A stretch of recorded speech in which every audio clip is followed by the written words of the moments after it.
Nag-aalala na nga ng husto si Justina Xavier.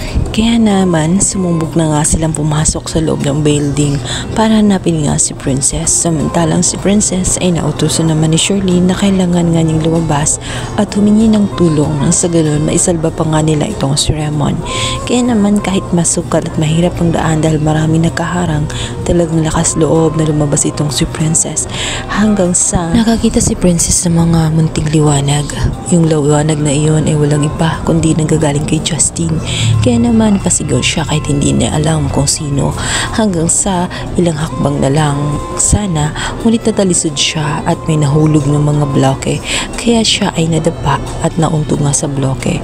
Mabuti na lamang at hindi napuruhan at agad siyang natuntun nga nitong si Justin kaya naman napalabas na rin siya ng building. Agad na ring nasunod ang mga rescuer upang puntahan nga ang pamilya Cristobal. Nabigo si Xavier na isalba nga itong si Princess. Labis yung nag-aalala ngunit nagulat din siya dahil tanging si Justin lang ang nakahanap nito. Medyo naapakan ng kanyang pride. Mahal na mahal niya itong si Princess kaya kahit hindi niya aminin halata sa kanyang mga kilos at nakikita ito nitong si Libby kung paano siya mag-alala ng gusto. Sa kabilang banda, malaki ang impact ng lindol sa mag-asawang Cristobal dahil dito nakita nila na mahalagang isa't isa at mahal na mahal nila ang isa't isa. Tanging itong si Raymond ay labis ang pagsisisi kung bakit nagawa niya ang ganoong bagay sa kanyang asawang si Charlene. Humingi siya ng tawad bago pa man siya mawala ng malay. Nabigkasan niya ang sorry kay Charlene na siyang naging dahilan kung bakit napayakap ang asawa at hindi niya hayaan na mawala na lamang itong si Raymond basta-basta. Samantala, paglabas naman ni Charlene naman ay lumapit itong si Divina.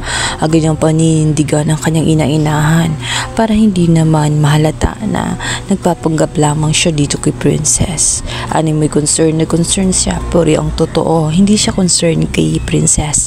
Ang tanging concern lamang niya ay si Raymond kung okay pa ba dahil ang kanyang mga plano ay mawawala sa oras na magkabalikan na nga mag-asawa. Bigla ang lahat dahil lumabas nga itong si Raymond na wala nang malay at maraming dugo ang nawala sa kanya. Maaaring ang hindi na nga siya makasurvive o maaaring makasurvive pa siya. Mailiit na lamang ang tsansya na siya ay mabubuhay. Kaya naman hindi maiwasan. Grabe ang lungkot sa mukha nga nitong si Charlene paglabas nila sa naguhong building. Samantala, dahil slight lang ang sugat nga nitong si Princess ay nailigtas siya at nailagay agad sa ospital.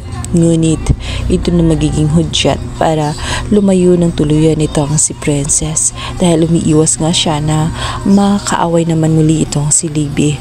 Ngunit ito si Xavier sadyang nag-aalala ng gusto at kahit anong gawin niyang iwas ay hindi niya maiwasan. Hindi kausapin nga itong si Princess. Kaya naman nagsalita nga itong si Justin na maigi na umiwas na muna siya dito kay Princess.